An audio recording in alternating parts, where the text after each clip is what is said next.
जय गुरुदेव, जय गुरुदेव।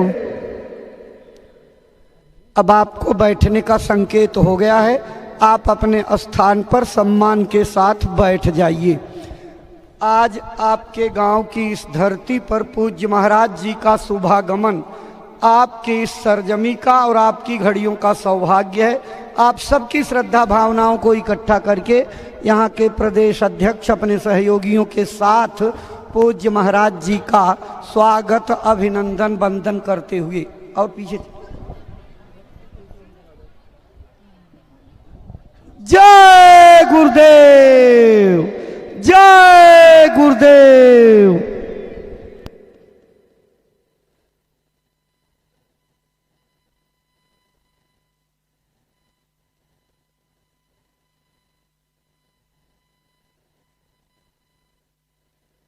प्रेमी भाई बहनों, यहाँ की सम्मानित जनप्रतिनिधि अपने सहयोगियों के साथ पूज्य महाराज जी का स्वागत अभिनंदन अपनी भावनाओं के साथ कर रहे हैं। श्रद्धा सुमन अर्पित करके पूज्य महाराज जी के स्वागत अभिनंदन में अपनी तरफ से आप जन भावनाओं को इकट्ठा करके पूज्य महाराज जी को स्वागत अभिनंदन वंदन करते हुए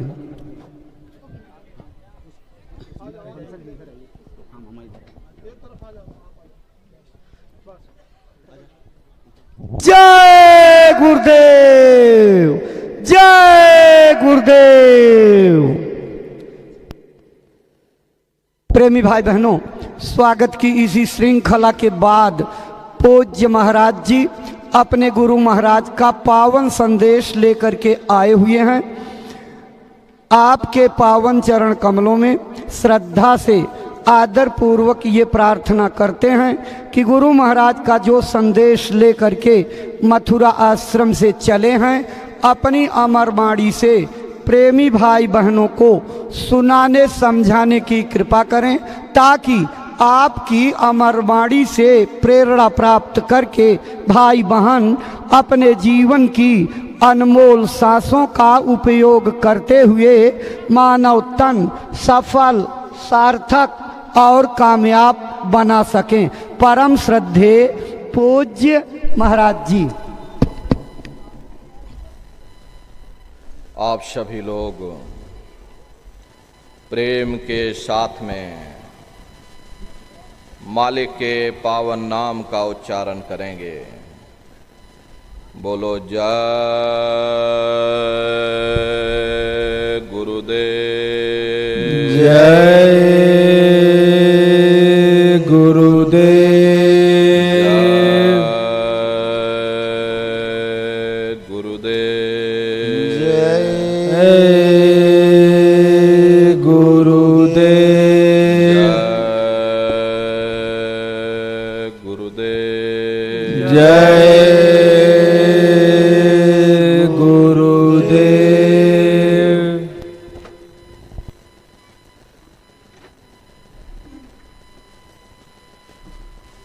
सर्वत्र विराजमान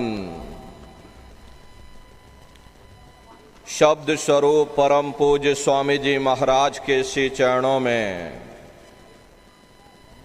कोटि कोटि नमन प्रणाम करते हुए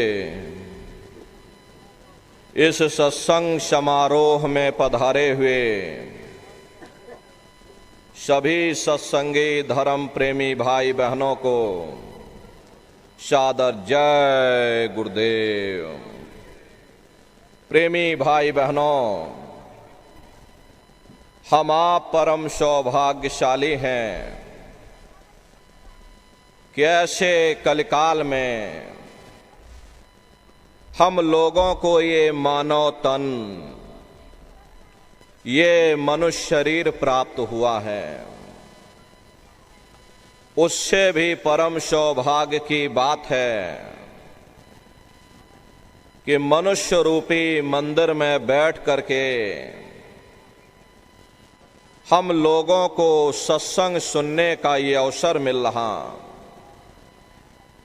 सत्संग जल जो कोई पावे, मैलाई सब कट कट जावे। ये सत्संग है, ये कोई कथा और कीर्तन नहीं, किस्से और कहानियां नहीं, नाच गाना ढोल और मजीरा नहीं। ये महात्माओं की अजर अमर वाणियां हैं। यदि आपने ध्यान से सुन लिया तो निश्चय ही आपको अपने मानव जीवन के उद्देश्यों के बारे में पता चलेगा कि आखिर ये मनुष्य शरीर हमको क्यों मिला है, क्या इसका उद्देश्य है, मरने के बाद हम लोग कहाँ जाएंगे, हमारे रिश्ते नातेदार कहाँ जाएंगे,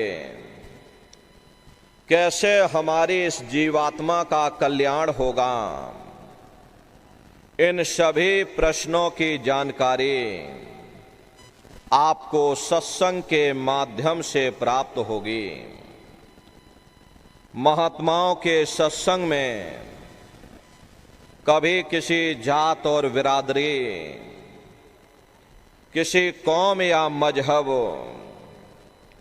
या किसी भी व्यक्ति और विशेष की कभी कोई निंदा चुगली आलोचना या किसी की यहाँ बुराई नहीं की जाती। सत्संग कैसे जानिए, जित एक नाम वखान। सत्संग वह जगह है जहां केवल शब्द या नाम का प्रचार किया जाता, मालिक से मिलने का प्रेम और प्यार पैदा किया जाता। हम आप परम सौभाग्यशाली हैं, ये अवसर हम लोगों को मिला हुआ। जो भी थोड़े बहुत वचन आपको सुनाए जाएं, प्रेम और प्यार के साथ बैठ करके एक एक वचनों को बड़े ध्यान के साथ सुनिएगा और समझने की कोशिश करिएगा। हम भी ये प्रयास करेंगे कि आपको सरल से सरल भाषा में आप सभी को समझाया जा सके। प्रेमी भाई बहनों, यह मनुष्य शरीर हम लोगों को बड़े सौभाग्य से प्राप्त हुआ। ये जीवन बहुत अनमोल है। उस परम पिता परमात्मा ने हमको यह जीवन केवल इसीलिए दिया है ताकि हम जीते जी उस प्रभु की भक्ति करके अपनी जीवात्मा का कल्याण करा सकें। ये 5 तत्वों का पुतला, ये पंच भौतिक शरीर हम लोगों को एक निश्चित समय के लिए मिला हुआ। एक निश्चित समय को हम आप नहीं जानते हैं, किंतु जिसका ये मकान है, जिसका ये शरीर है, वो अवश्य ही जानता है। और समय पूरा हो जाने पर मकान मालिक जबरदस्ती इस मकान को खाली करवा देगा। उस समय न जमीन जायदाद काम आएगी, ना ये धन और संपत्ति काम आएगी। जीवात्मा को निकाल करके इस शरीर से बाहर कर दिया जाएगा। ये शरीर हमारा आपका यहीं जमीन पर गिर पड़ेगा, क्योंकि जीवात्मा के निकल जाने के बाद में ये शरीर सिर्फ एक माटी का पुतला है, उससे ज्यादा कुछ भी नहीं। आप इस मिट्टी के पुतले को ले जाकर शमशान भूमि पर जला करके राख कर दोगे। हमारा आपका नाम, हमारी आपकी जात और बिरादरी ये रुतबा, ये शानो शौकत, ये पद और प्रतिष्ठा उसी शमशान भूमि पर जल करके राख हो जाएगी। महात्मा प्रेम से जीवों को समझाते हैं कि भाई मिली नरदेह यह तुमको, बनाओ काज कुछ अपना, पचो मत आ इस जग में, जानियो रैन का सुपना। प्रेमी भाई बहनों, जैसे रात में हम लोग स्वप्न देखते हैं, हालांकि उस समय पर हमें स्वप्न सच मालूम पड़ता है, असली प्रतीत मालूम होता है, लेकिन जब हम लोग सुबह उठते हैं, जब हमारी आंखें खुलती हैं, तब हमें होश आता, नहीं भाई हम तो स्वप्न देख रहे थे, ये सब भ्रम है। ठीक उसी प्रकार से ये दुनिया भी 10-20-100 साल का स्वप्न है। अब आप कहोगे हम जाग रहे, परंतु प्रेमी भाई बहनों, ऐसा हरगिज नहीं है। जिस दिन मौत का वक्त आएगा, हम लोग रोएंगे, हाय हाय करके चिल्लाएंगे कि हाय हमने सारी जिंदगी यूं ही स्वप्न में गुजार दी, जागने का समय तो अभी आया था, जो कुछ करना था अभी करना था। लेकिन प्रेमी भाई बहनों, अब पछताए होत क्या, जब चिड़िया चुग गई खेत। महात्मा प्रेम से जीवों को समझाते हैं कि भाई देह और ग्रेह सब झूठा, भरम में काहे को खपना। ये घर बार हमारा अपना नहीं, ये पराया देश है, ये शराय खाना है, ये मुसाफिर खाना है, ये शरीर भी तुम्हारा अपना नहीं है, ये भी काल का पिंजरा है, किराए का मकान है, पराया मकान है। किसी को 40-50 साल के लिए मिला, किसी को 80-90-100 साल के लिए मिल गया। जितने जितने श्वास उस मालिक ने बख्शे हैं, उसे भुगतने के बाद में हमें शरीर को यहीं छोड़ जाना। श्वास दुधारा नित्य ही जारी, एक दिन खाली चाम। प्रेमी भाई बहनों, एक तालाब पानी से चाहे कितना भी क्यों ना भरा हो, आप एक छोटी सी नाली काट कर खोल दीजिए, तालाब में छोटा सा छेद कर दीजिए, तो सारा पानी ही तालाब से बाहर निकल जाएगा। ठीक उसी प्रकार से हमारा ये शरीर भी श्वासों का भंडार है, और जब तक श्वासों का भंडार जारी है, तब तक हम दुनिया के काम काज में उलझे हुए, दुनिया के कारोबार में हम आप फंसे हुए। लेकिन जिस वक्त ये श्वासों का भंडार खाली होगा, हरे टेलीफोन खड़क जाएंगे, तार पहुंच जाएंगे, संदेश पहुंच जाएंगे, सब रिश्ते नातेदार, सब कुटुंब परिवार वाले, सब अड़ोस पड़ोस वाले मिनटों सेकंडों में इकट्ठा हो जाएंगे। प्रेमी भाई बहनों, जिस शरीर से तुम इतना प्रेम किया करते थे, उसे कोई एक रात भी घर में रखने को तैयार नहीं होता। कंधों पर लटका करके शमशान भूमि पर छोड़ करके आ जाते। हिंदू लोग तिनका तोड़ाते हैं, जैसे तिनका टूट गया, तेरा मेरा रिश्ता नाता टूट गया। मुसलमान, सिख या ईसाई लोग खाक की मिट्टी कब्र में डाल देते हैं कि जो मेरे लिए खाक की मिट्टी है, वह मेरे लिए तू है, मामूली कष्ट नहीं होता। मौत के समय में घनघोर पीड़ा होती है। जन्मत मरत दुसह दुख होई। सहजोबाई ने बयान किया है कि सहजो मौत आईया, अंग अंग दिया तोड़, और हिया जरे छाती फटे, उठे पीर घनघोर। गुरु महाराज सत्संग में फरमाते थे कि जैसे 1,00,000 बिच्छू एक साथ मिल करके हमारे शरीर पर डंक मारें, उससे भी लाखों करोड़ों गुना ज्यादा मौत के समय में दर्द होता है। जब मृत्यु आती है तो किस तरह से प्राण निकलते हैं, प्राणों के निकलने की क्या प्रक्रिया होती है, पहले उसे आप अच्छी तरह से समझ लीजिए।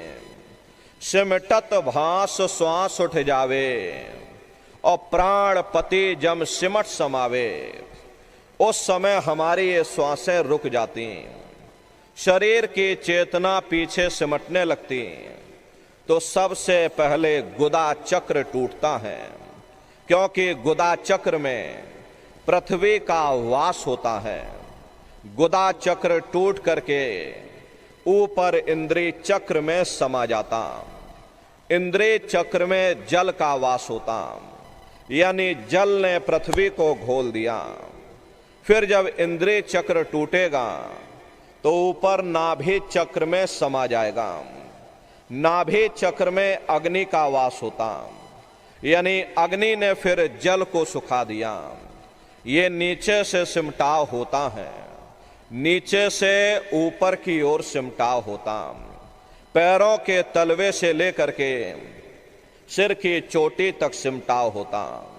फिर जब ये नाभि चक्र टूटेगा तो हृदय चक्र में समा जाएगा।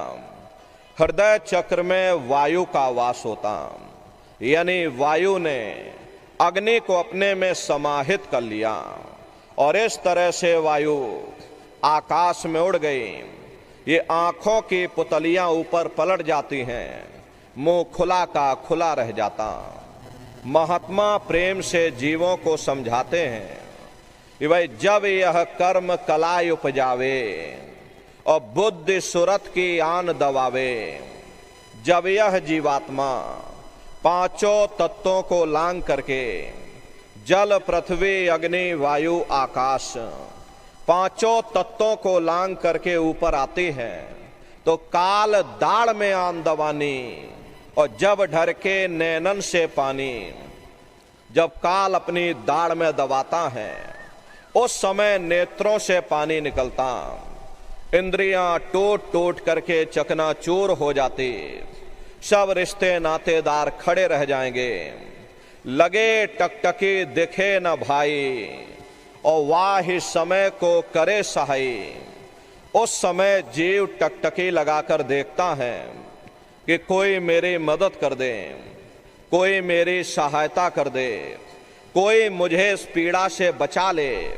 लेकिन प्रेमी भाई बहनों, सब नात रिश्तेदार खड़े रह जाते हैं, भाई बंधु सब देखते रह जाते हैं, डॉक्टर वैद्य और हकीम सब घेरे रह जाते हैं, लेकिन उस समय आपको कोई बचा नहीं पाता। यमदूत आते हैं, प्राणों की डोरी को तोड़ देते हैं और जीवात्मा को खींच करके इस शरीर से बाहर कर दिया जाता। जैसे ही जीवात्मा शरीर से अलग हुई, ये शरीर हमारा मिट्टी हो जाता। फिर इस मिट्टी को एक रात अपने घर में कोई रखने को तैयार नहीं होता।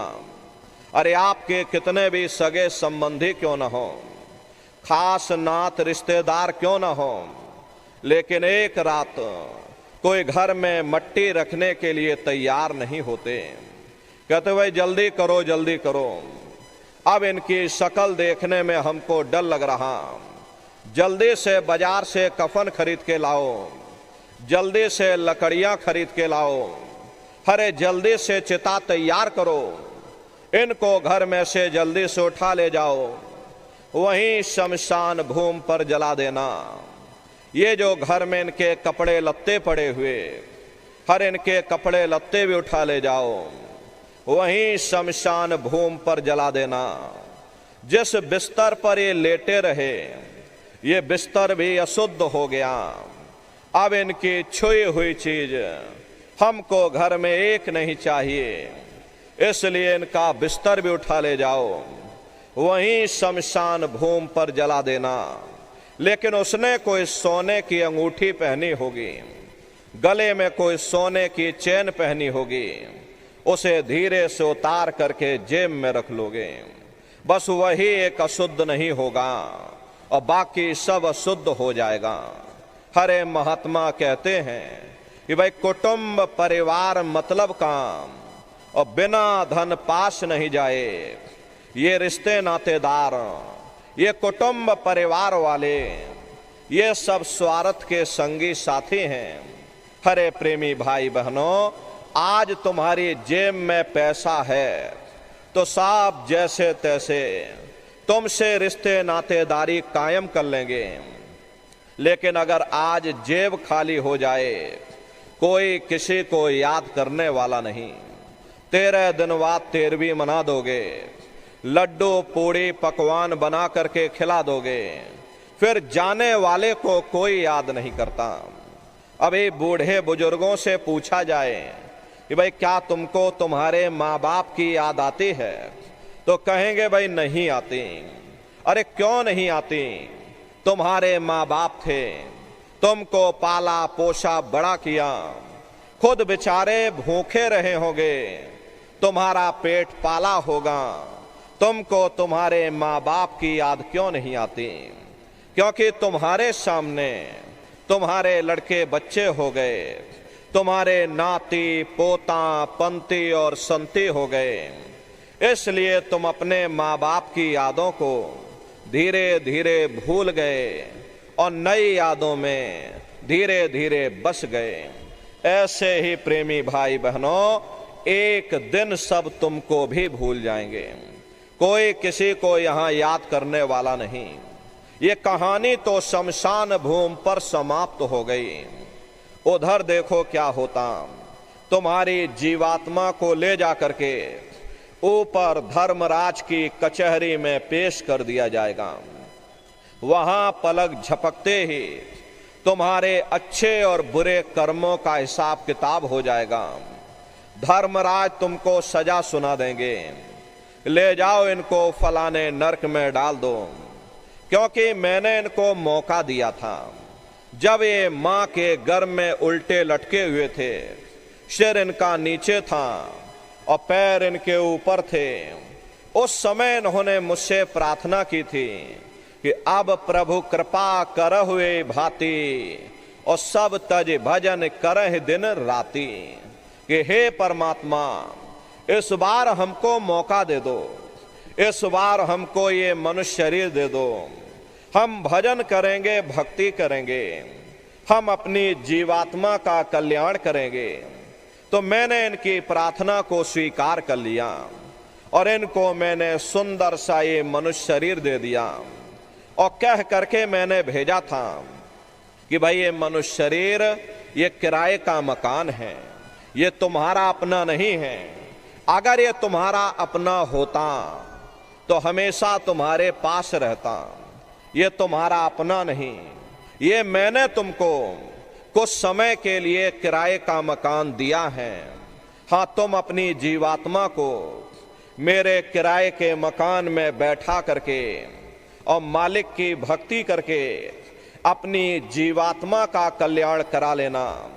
मैंने कुछ समय के लिए तुम सबको ये किराए का मकान दिया है और जब समय पूरा होगा तो मैं अपने सिपाहियों को ऊपर से भेजूंगा और उस समय पर तुम मेरे किराए के मकान को खाली कर देना।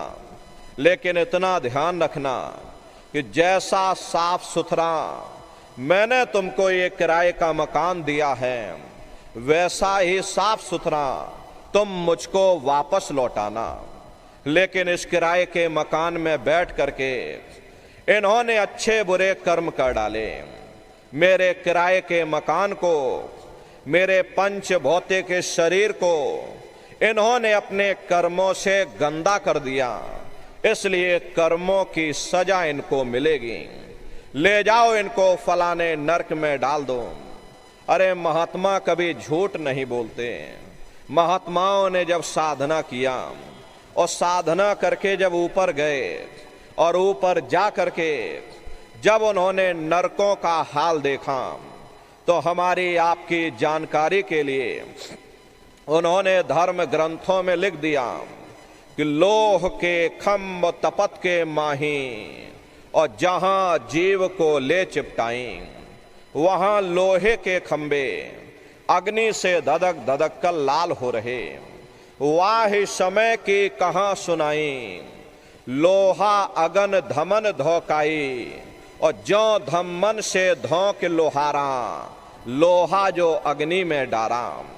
जिस तरह से लोहार लोहे को अग्नि की भट्टी में तपा तपा करके लाल कर देता, ऐसे ही प्रेमी भाई बहनों उन नरकों में भी बड़े बड़े लोहे के खंबे अग्नि की भट्टी में तप करके लाल हो रहे। ऐसे खोटे जीवों को उन्हीं खंभों पर लिटा दिया जाता। जीव हाय हाय करके तड़फता है, तड़फ तड़फ जीव जुलम बुखारी, और तपत खम्भ दुखी उपजे भारी। असहनी वेदना होती है, असहनी दुख दर्द होता, जीव वहां रोता और चिल्लाता रहता। लाखों लाख जोजन मील तक तुम्हारे रोने और चिल्लाने की आवाज जाती है, लेकिन प्रेमी भाई बहनों उन नरकों में तुम्हारी कोई पुकार सुनने वाला नहीं, कोई तुम्हारी दर्द भरी आवाज को सुनने वाला नहीं। ये दुर्दशा क्यों हो गई? क्योंकि हम लोग मनमुखी हो गए, मन के कहे पर चलने लग गए। मन के कहे पर चल करके अच्छे बुरे कर्म करने लग गए। कर्मों का ये जखीरा अंबार के अंबार हमने अपने सिर पर लाद लिए। आज उन्हीं कर्मों का हम आप भोग पा रहे। हरे महात्मा कहते हैं कि नर के अनेक और हैं, कहाँ लग कहूं बखान, और दुख भोगते यह जीव जो जाने जो भोग समान। कहते भाई एक नरक नहीं, ऐसे वहां पर अनेकों अनेक नरक बने हुए। गरुड़ पुराण में 36 प्रकार के नरकों का वर्णन किया गया। कुंभी नरक निदान है, और पड़े जीव जग जाए, और सिर समेत डूबा रहे सदा नरक के माही। कुंभी कहते हैं घड़े के आकार का बड़ा विशाल नरक बना हुआ, दुनिया भर का मवाद उसमें भरा, बड़ी भारी बदबू उसमें से आती है। जीवों को ले जाकर उसी में डाल दिया जाता। जब ही नरक सिर ऊपर काढ़े और तब ऊपर जूती जब मारे, जैसे ही ये जीव श्वास लेने के लिए अपने सिर को ऊपर निकालता है, ऊपर यमदूत खड़े रहते हैं, नोकदार भालों से प्रहार कर देते। जीव फिर उसी में डूब जाता है, युगों युगों तक डूबा रहता। कुंभी नरक कल्प लो वासा, मुख में नरक नाक में श्वासा। कल्प लो वासा यानी 1000 चौकड़ी युग का एक कल्प होता है, और कल्प लो वासा यानी युगों युगों तक ये जीव नरकों की यातनाओं को भोगता रहता। और नरकों की यातनाएं भोगने के बाद में इसी जीवात्मा को सीधे मनुष्य शरीर नहीं दिया जाता, बल्कि इसे 4 खान 84 लाख योनियों में डाल दिया जाता। जैसे बच्चा होता है, बच्चा पहले कक्षा 1 पास करेगा, फिर कक्षा 2 में जाएगा। ऐसे ही प्रेमी भाई बहनों ऊपर भी पूरा चैनल बना हुआ। नरकों की यातनाओं को भोगने के बाद में इन्हीं जीवों को 4 खान 84 लाख योनियों में डाल दिया जाता। प्रेमी भाई बहनों ये 4 खान 84 लाख योनियां ये कोई मामूली योनियां नहीं होती। 4 खान का मतलब होता है अंडज पिंडज उपमज स्थावर, ये 4 खाने होती हैं। पहली श्रेणी इन पेड़ पौधों की आती है जिनके अंदर पानी का तत्व मौजूद होता है। कभी ये भी मनुष्य हुआ करते थे, लेकिन आज अपने कर्मों का भोग पा रहे हैं, एक जगह पर बेचारे पेड़ बन के खड़े हुए। दूसरी श्रेणी कीड़े मकोड़ों की आती है जिनके अंदर पृथ्वी और अग्नि का तत्व मौजूद होता है। तीसरी श्रेणी पंछियों की आती है और चौथी चौपाए जानवरों की आती है और पांचवी स्वयं इंसान की आती है, जिसके अंदर पांचों तत्व जल पृथ्वी अग्नि वायु आकाश पांचों तत्व मौजूद होते। प्रेमी भाई बहनों, ये 4 खाने हैं, इनकी अलग अलग कुल 84 लाख योनियां होती हैं। अब आप पेड़ पौधों को देखिएगा तो आम का पेड़ अलग है, नीम का पेड़ अलग है, पीपल का पेड़ अलग है, महुए का पेड़ अलग है। ऐसे ही अलग अलग प्रजातियों के कीड़े मकोड़े, अलग अलग प्रजातियों के पशु और पंछी, कुल मिलाकर के 84 लाख योनियां हैं।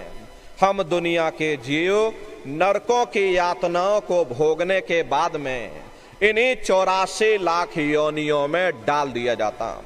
मामूली कष्ट नहीं होता।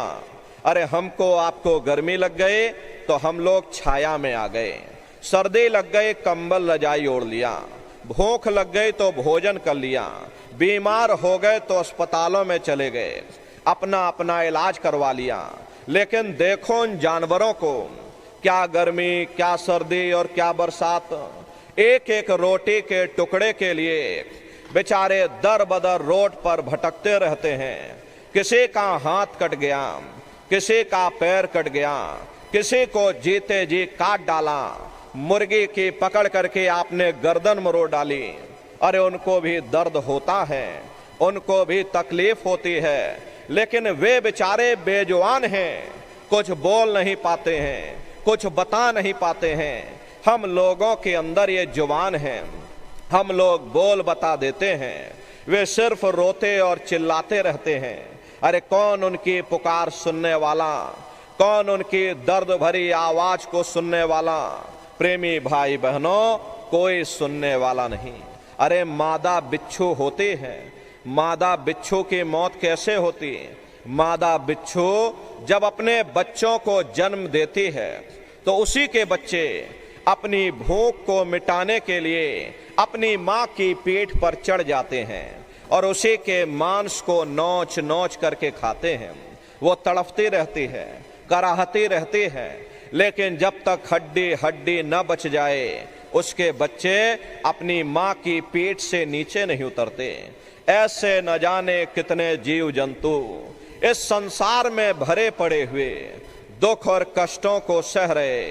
अरे कई जन्म भय कीट पतंगा, कई जन्म भय मीन कुरंगा, कई जन्म पंखी सरफोयो, कई जन्म है वर वृक्ष जोयो, मिल जगदीश मिलन की वरिया और चिरंकार यह देश सजरिया। करोड़ों करोड़ युगों से हम आप नरकों की यातनाओं को भोगने के बाद में फिर कभी कीड़े पतंगों की योनि में, कभी पेड़ पौधों की योनि में, तो कभी पशु और पंछियों की योनि में हम आप भटका खाते हैं। प्रेमी भाई बहनों, 84 लाख योनियों की सबसे जो आखिरी योनि होती है वो गाय और बैल की योनि होती है। गाय स्त्री का रूप लेती है और बैल पुरुष का रूप लेते हैं। ये 84 लाख योनियों की सबसे आखिरी योनि यानी कि अंतिम पायदान होता है। उसके बाद तब जाकर के हम लोगों को दोबारा फिर से मनुष्य शरीर प्राप्त होता। इसीलिए कहा गया है कि बड़े भाग्य मानुष तन पाया और कोट जन्म जब भटका खाया। कोटान कोट जन्म जन्मांतरों तक अलग अलग योनियों में भटकने के बाद में तब बड़े सौभाग्य से तुम लोगों को ये मनुष्य शरीर प्राप्त हुआ। लेकिन बड़े अफसोस की बात है, जैसे किसी को हीरा मिल गया, उसे हीरे की परख नहीं, उसने हीरे को गधे के गले में बांध दिया। ठीक उसी प्रकार से ये मनुष्य शरीर उत्तम से उत्तम है, लेकिन इंसान इसकी कद्र नहीं करता। खाने पीने ऐसो इशरत में अपने कीमती समय को और श्वासों की पूंजी को बर्बाद कर देता।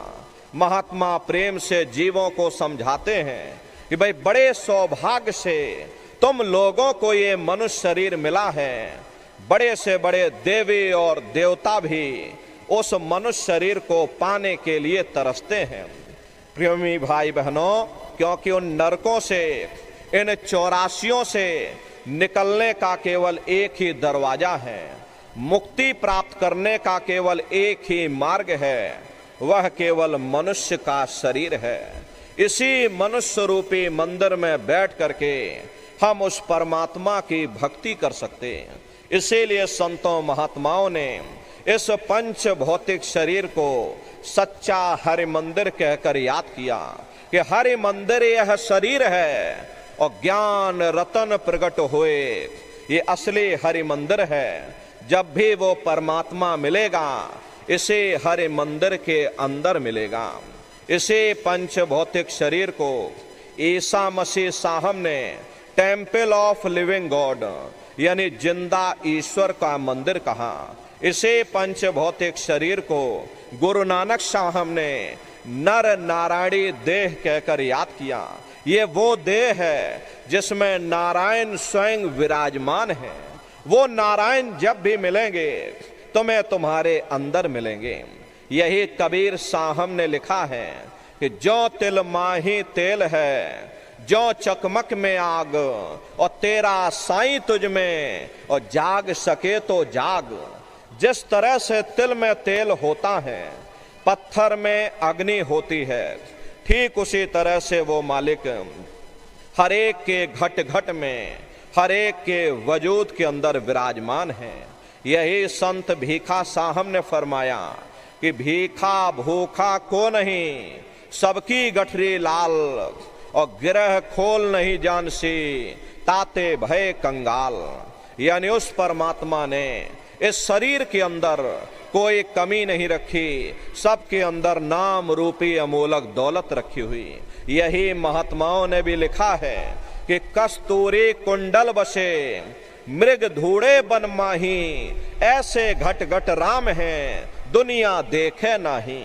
जिस तरह से हिरन कस्तूरी की खुशबू को बाहर जंगलों में ढूंढता फिरता, हालांकि वो खुशबू उसके नाभि से हो करके आती है, वही हाल हम जीवों का भी है। हम दुनिया के जीव भी उस परमात्मा की खोज बाहर इस जड़ संसार में कर रहे, लेकिन महात्मा समझाते हैं कि भाई मोको का ढूंढे रे बंदे, मैं तो तेरे पास में, और ना तीरथ में ना मूरत में, मैं तो हूँ विश्वास में। ना मैं तीरथ में मिलूंगा, ना मैं मूरत में मिलूंगा, ना मैं अन्य किसी कर्म कांड में मिलूंगा, ना मैं ग्रंथों में मिलूंगा, ना मैं पोथियों में मिलूंगा, और ना ही मैं इन किताबों में मिलूंगा। चाहे सारी उम्र बैठ करके तुम ढोलक मजीरा बजा बजा करके उन किताबों को पढ़ते रहो, अरे मैं जब भी मिलूंगा तो मैं तुम्हारे अंदर मिलूंगा। प्रेमी भाई बहनों, बड़ी सीधी सी बात है। ये अगर खाना बनाने की किताब सारी उम्र बैठ करके तुम पढ़ते ही रहोगे कि भाई खाना ऐसे बनता है और खाना वैसे बनता है, खाने में नमक डाला जाता है और खाने में तेल डाला जाता है, तो कभी तुम्हारा पेट नहीं भर सकता। जब तक आप खाना बनाओगे नहीं, उसे स्वयं खाओगे नहीं, कभी तुम्हारा पेट नहीं भर सकता। हम वेदों की निंदा नहीं करते, हम ग्रंथों की निंदा नहीं करते, हम गीता कुरान और बाइबल की निंदा नहीं करते। अरे वेद शास्त्र गीता कुरान और बाइबल कहती है कि भाई मनुष्य के अंदर अंड खंड ब्रह्मांड है, स्वयं वो परमात्मा इसके अंदर बैठा हुआ। चलो अंदर चलो, अंदर चल करके उस परमात्मा का दर्शन दीदार करो। अब सवाल ये उठता है, भाई आखिर हम अपने अंदर जा करके उस परमात्मा का दर्शन कैसे करेंगे? तो इसके लिए संतों महात्माओं ने केवल 3 साधन बताए। साधन तीन सारे वर्णे, और साधन सब थोथे मान। इस कलयुग में उस मालिक को प्राप्त करने के लिए महात्माओं ने केवल तीन साधना बताई। पहला है सुमरन, दूसरा है ध्यान और तीसरा है भजन। सुमरन कहते हैं मालिक को याद करना, ध्यान कहते हैं अपनी दिव्य दृष्टि को खोलना, और भजन कहते हैं कान में उंगली डाल करके उस शब्द को सुनना, उस नाम को सुनना, उस देववाणी आकाशवाणी को सुनना जो 24 घंटे तुम्हारे अंदर गूंज रही है। प्रेमी भाई बहनों, ये सुरत शब्द नाम योग की साधना है। जितने भी महात्मा धरती पर आए उस मालिक को पाया, सुरत शब्द नाम योग की साधना करके ही पाया। सबसे पहले प्रेमी भाई बहनों कबीर साहब आए, जिन्होंने सुरत शब्द नाम योग की साधना जारी की। उसके बाद गुरु नानक साहब आए, गुरु नानक साहब ने भी सुरत शब्द नाम योग की साधना जारी की। उसके बाद और भी महात्मा धरती पर आए, कबीर, नानक, दादू दरिया, भीखा, रविदास, पलटू, जगजीवन। चित्रकूट में आप चले जाइए, गोस्वामी जी महाराज जिन्होंने रामचरित्र मानस बनाई है, उन्होंने भी उस मालिक को पाया तो सुरत शब्द नाम योग की साधना करके ही पाया। राजस्थान की धरती पर देखो मीराबाई हुई, सहजोबाई हुई, उन्होंने भी उस मालिक को प्राप्त किया तो सुरत शब्द नाम योग की साधना करके मालिक को पाया। प्रेमी भाई बहनों, ये सुरत शब्द नाम योग की साधना है। इस साधना की तीन क्रियाएं हैं, सुमरन, ध्यान और भजन। तो कैसे आप लोग सुमरन करोगे, कैसे आप लोग ध्यान करोगे और कैसे आप लोग भजन करोगे, बैठ करके अच्छी तरह से समझिएगा और फिर घर पर जा करके करिएगा। तो सबसे पहले सुमरन कैसे किया जाएगा? सुमरन करने के लिए एक माला आप लोग ले लेना। ये देखिए प्रेमी भाई बहनों, 108 दाने की ये माला है। अपने अपने घरों में बैठ करके बाहर से अपनी आंख को बंद कर देना, दोनों आंखों के मध्य भाग में अपने ध्यान को रोक करके और दाने दाने पर जय गुरुदेव नाम का उच्चारण करिएगा। हर दाने पर जय गुरुदेव नाम, हर दाने पर जय गुरुदेव नाम, जय गुरुदेव, जय गुरुदेव, जय गुरुदेव, कुल 108 बार करिएगा। दोबारा इसी जगह फिर वापस आ जाओगे। जब आप जय गुरुदेव नाम का उच्चारण करोगे तो दोनों आंखों के मध्य भाग में अपने ध्यान को रोक करके और दाने दाने पर जय गुरुदेव नाम का उच्चारण करिएगा। जिसको आप याद कर रहे हो, एक समय ऐसा आएगा वो अंतर में तुम्हारे सामने प्रकट हो जाएगा। उसके स्वरूप को देख लेना, फिर उसी के स्वरूप को याद करके जय गुरुदेव नाम का सुमरन सभी नए प्रेमी भाई बहन करिएगा। दूसरी बार फिर यहीं से जय गुरुदेव नाम का सुमरन, तीसरी बार फिर यहीं से जय गुरुदेव नाम का सुमरन। इस तरह से कुल 8 बार जय गुरुदेव नाम का सुमरन सभी नए प्रेमी भाई बहन करिएगा। 8 बार करने के बाद ये माला आप रख देना। प्रेमी भाई बहनों, ये जय गुरुदेव नाम किसी साधारण इंसान का नाम नहीं, ये स्वयं उस अनामी महाप्रभु का नाम है। समय समय पर संत महात्मा अपने अपने समय पर आकर के अपनी साधना के द्वारा उस मालिक के नाम को जगाते हैं, उस मालिक के नाम को सिद्ध करते हैं। जैसे कबीर साहब आए, कबीर साहब ने साहिब नाम सिद्ध किया। गुरु नानक साहब आए, गुरु नानक साहब ने वाहे गुरु नाम सिद्ध किया। गोस्वामी जी महाराज आए, गोस्वामी जी महाराज ने राम नाम सिद्ध किया। मीराबाई आई तो मीराबाई ने गिरधर नाम सिद्ध किया। सूरदास जी महाराज आए तो सूरदास जी महाराज ने श्याम नाम सिद्ध किया। इसी तरह से हमारे गुरु महाराज जय गुरुदेव नाम सिद्ध करके गए। जय गुरुदेव नाम का जहाज लगा कर गए। अगर जहाज पर सारी दुनिया बैठेगी, ये जहाज सारी दुनिया को पार करेगा। ये नए जीवों के लिए नामदान की प्रक्रिया को और सरल से सरल किया गया। वरना बहुत से पुराने पुराने प्रेमी बैठे हैं और अगर उनसे पूछ लिया जाए कि भाई जरा नाम रूप स्थान गाजे बाजे बता दो, वो तक भूल जाते हैं। अब इतने पुराने हो करके आज तक आप लोग याद नहीं कर पाए तो बड़ा भारी दोष लगता है। इसीलिए नए जीवों के लिए इस रास्ते को और सरल किया गया। बहुत से बगैर पढ़े लिखे लोग हैं, बूढ़े बुजुर्ग हैं, बच्चे बच्चियां हैं, आसानी से आप लोग समझ जाओ और सुमरन ध्यान भजन कर सको। इसीलिए इस रास्ते को और सरल से सरल किया गया। एक साध है सब सद है और सब साध है सब जाए। पहले अपने गुरु की उंगली पकड़ लो, क्योंकि गुरु तुम्हारा सच्चा रहबर है। गुरु बिन भव निज तरह न कोई, गुरु के बगैर कोई भी जीवात्मा इस भव सागर से पार नहीं जा सकती। गुरु गोविंदो खड़े और काके लागू पाई, और बलिहारी गुरु आपने जिन गोविंद दियो बताई। महिमा उन्हीं की है जिन्होंने गोविंद को लखा दिया। इसीलिए कहा जाता है कि गुरुर ब्रह्मा गुरुर विष्णु गुरुर देवो महेश्वरः गुरुर साक्षात पर ब्रह्मा तस्मै श्री गुरुवे नमः। तीन लोक नौ खंड में गुर से बड़ा न कोई, और करता करे न कर सके, और गुरु करे सो होई। इसलिए प्रेमी भाई बहनों, साधना करने से पहले जय गुरुदेव नाम का सुमरन सभी नए प्रेमी भाई बहन करिएगा। सुमरन करने के बाद में फिर आप ध्यान पर बैठिएगा। दूसरा है ध्यान, और ध्यान कहते हैं दृष्टि को एकाग्र करना, अपनी दिव्य दृष्टि को खोलना।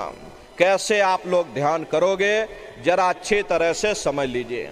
अपने अपने घरों में पलथी मार करके आप लोग बैठिएगा। प्रेमी भाई बहनों, अपने अपने घरों में पलथी मार करके बैठ जाना, आंखों को धीरे से बंद कर देना। प्रेमी भाई बहनों, बहुत से प्रेमी क्या करते हैं कि ध्यान के समय अपने शरीर को बिल्कुल टाइट कर देते हैं। यदि आप अपने शरीर को टाइट कर दोगे, ये शरीर आपका थक जाएगा, फिर शरीर ढीला पड़ जाएगा। इसलिए पहले से ही अपने शरीर को बिल्कुल ढीला छोड़ देना।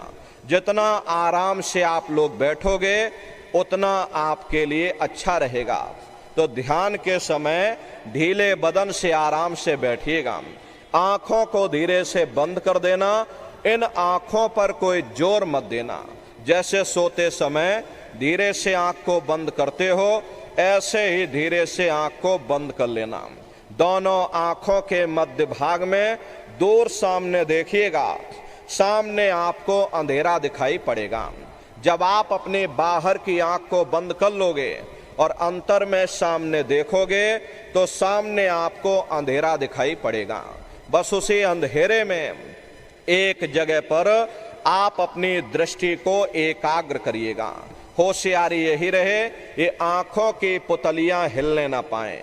शुरुआती समय में ये आंखों की पुतलियां अंदर अंदर हिलेंगी, लेकिन जब आप अभ्यास करोगे, करत करत अभ्यास ते जड़मत होत सुजान, जब अभ्यास करते रहोगे तो आंखों की पुतलियां हिलना बंद हो जाएंगी। तो दूर सामने अंधेरे में एक जगह पर अपनी दृष्टि को रोकिएगा, या उस अंधेरे को ही आप देखते रहना। दृष्टि अपने आप अंधेरे में एकाग्र हो जाएगी, और जैसे ही आपकी दृष्टि उस अंधेरे में एकाग्र होगी तो सुई की नोक के बराबर काले में भी काला बिंदु, बड़ा चमकीला बिंदु होगा, तारे की तरह चम चम चम चम चमकेगा, वो सामने आपको दिखाई पड़ जाएगा। और जब वो चमकदार बिंदु सामने दिखाई पड़ जाए तब आप अपनी दृष्टि को उस बिंदु पर एकाग्र करिएगा। जब आप अपनी दृष्टि बिंदु पर एकाग्र करोगे तो बिंदु के चारों तरफ से बड़ा भारी प्रकाश निकलेगा। चक्र की तरह से बहुरंगी प्रकाश होगा। वो प्रकाश धीरे धीरे बड़ा होता चला जाएगा। साधक इतना मोहित हो जाता है कि बिंदु को तो छोड़ देता और दाएं बाएं प्रकाश को देखने में लग जाता। प्रेमी भाई बहनों, जब आप दाएं बाएं प्रकाश को देखने में लग जाओगे, क्योंकि प्रकाश उस बिंदु से निकल रहा और आपने बिंदु को छोड़ दिया, प्रकाश को देखने में लग गए, तो प्रकाश भी गायब हो जाएगा, वो बिंदु भी गायब हो जाएगा, फिर अंतर में अंधेरा छा जाएगा, फिर आपको उतनी मेहनत करनी पड़ेगी। इसलिए दाएं बाएं बिल्कुल मत देखिएगा। आपका निशाना उस बिंदु पर टिका रहे जिसमें से वो प्रकाश निकल रहा।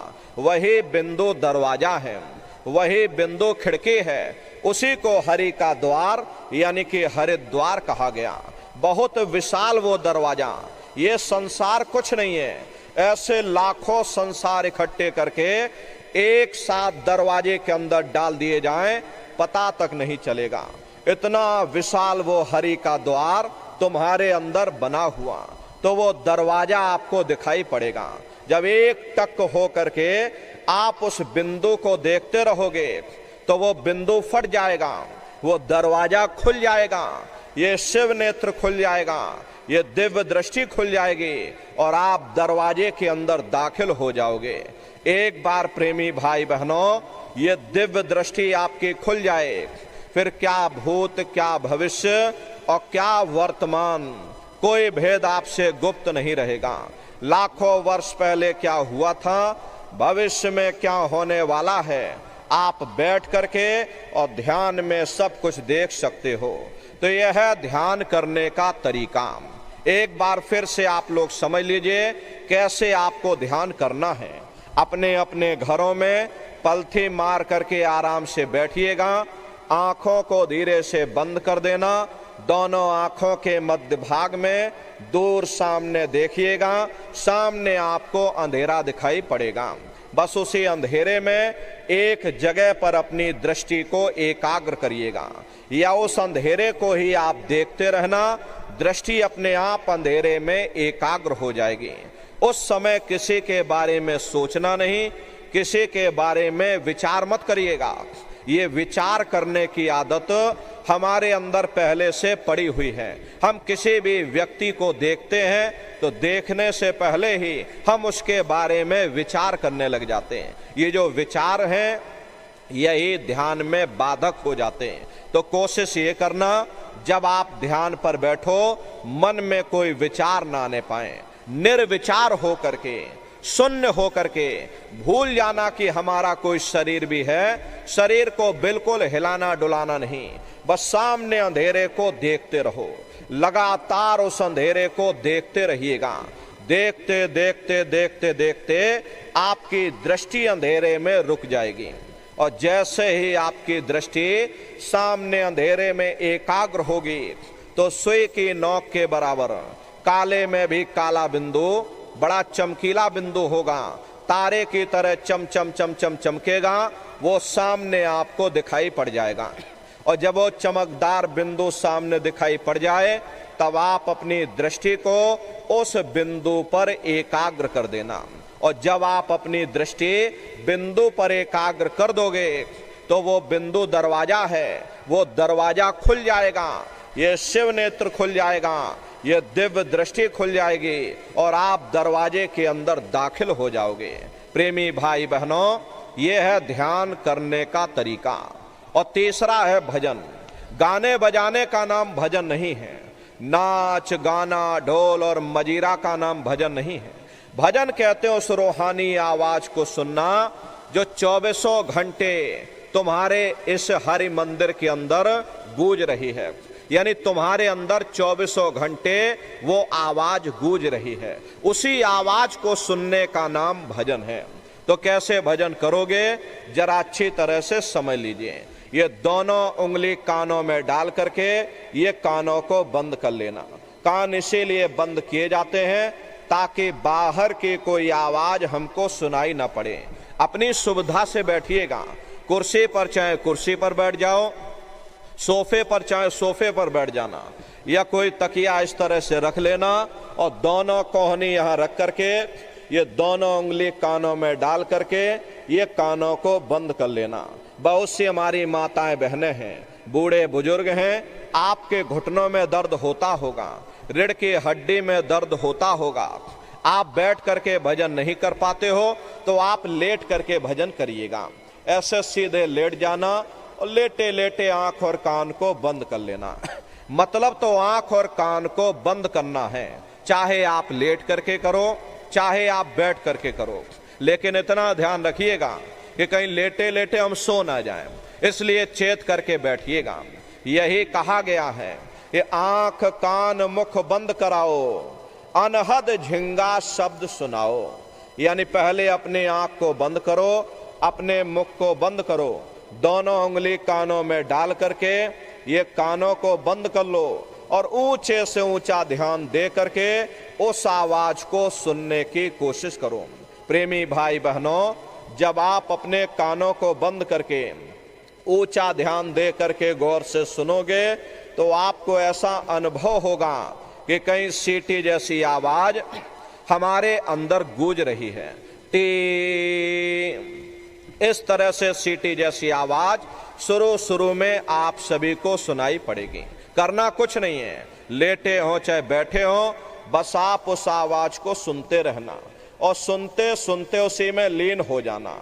जब आप उसमें लीन हो जाओगे तब कुछ समय बाद में दोबारा फिर से आपको अनुभव होगा कि कहीं बड़ी दूर से एक महीन आवाज, घंटे और शंख की आवाज हमारे कानों में बज रही, जैसे मंदिरों में घंटियां बजती हैं, टन टन टन। इसी तरह से घंटे और शंख की आवाज आपको अपने अंदर सुनाई पड़ेगी। उसी घंटे शंख की आवाज को महात्माओं ने शब्द कहा। अरे आपके धर्म पुस्तकों में लिखा हुआ है कि पोथी पढ़ पढ़ जग मुआ, पंडित भया न कोई, 2.5 अक्षर प्रेम का, पढ़े सो पंडित हुई। दुनिया वाले कहते हैं कि 2.5 अक्षर का मतलब प्रेम है। अरे प्रेम नहीं है, प्रेम में तो मात्रा लगी हुई। यहाँ पर जिस 2.5 अक्षर का वर्णन उन महात्माओं ने किया है वो है शब्द शा, आदा, बा और दा। उसी शब्द को महात्माओं ने नाम कहा। कलयुग जोग न यज्ञ न ज्ञाना, एक आधार नाम गुण गाना। कलयुग में ना योग है, ना यज्ञ है, ना ये ज्ञान है, तो कलयुग में क्या है? कलयुग केवल नाम आधारा और सुमेर सुमेर नर उतर ही पारा। कलयुग में केवल नाम का आधार है, वो नाम तुम्हारे अंदर 24 घंटे गूंज रहा है। तो उसी घंटे शंख की आवाज को महात्माओं ने शब्द या नाम कहा। उसी घंटे शंख की आवाज को मुसलमान फकीरों ने कलमा कहकर याद किया। उसी घंटे शंख की आवाज को ईसा मसीह साहब ने वर्ड या लागश कहकर याद किया।